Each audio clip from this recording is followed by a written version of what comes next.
后来乡亲啊，继续来看香港一传媒集团的创办人黎智英，被指控违反着国安法，掌控判罪名成立。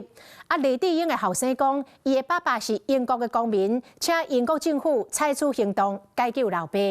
另外，美国的总统川普听到黎智英被判有罪，真艰苦。川普讲，伊要甲习近平来讲起，希望会当甲黎智英放出来。 一传媒集团创办人黎智英叫控诉违反香港国安法，斗空勾结外国势力罪，香港高等法院总裁定罪名成立。美国总统川普就叫记者问到对判决的看法。Jimmy Lai was convicted today in Hong Kong. Do you have any reactions? I feel so badly. I spoke to President Xi about it, and I asked to consider his release.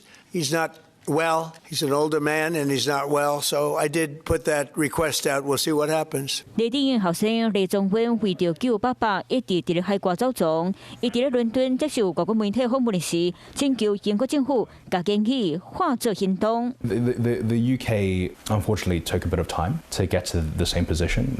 They followed the US in calling for my father's release when really they should be leading because my father is a British citizen. The US in calling for my father's release when really they should be leading because my father is a British citizen. 黎宗伟讲，这一场判决互各界对香港司法的五望撞破嘴，嘛彻底毁掉香港的司法系统。None of the evidence that has been brought about is incriminating to my father. But the fact that the Hong Kong government would go through with it essentially is because they're vindictive and cruel. 英国外交大臣古博19號喺國會發表口頭聲明時講出，黎智英是因為和平獻書言論自由權，這叫中港政府壓落地。 This was a politically motivated prosecution, which I strongly condemn. I call again for Jimmy Lai's immediate release.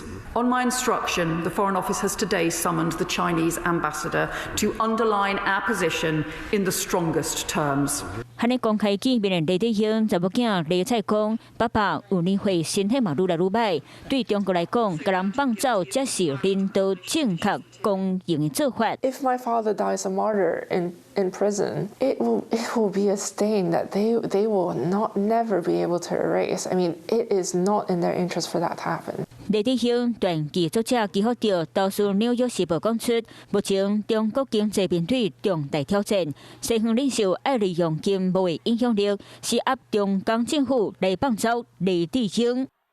Hello， 我是雷亚。想要抢先掌握最及时的新闻资讯吗？赶快订阅、按赞、开启小铃铛，锁定华视新闻 YouTube 频道。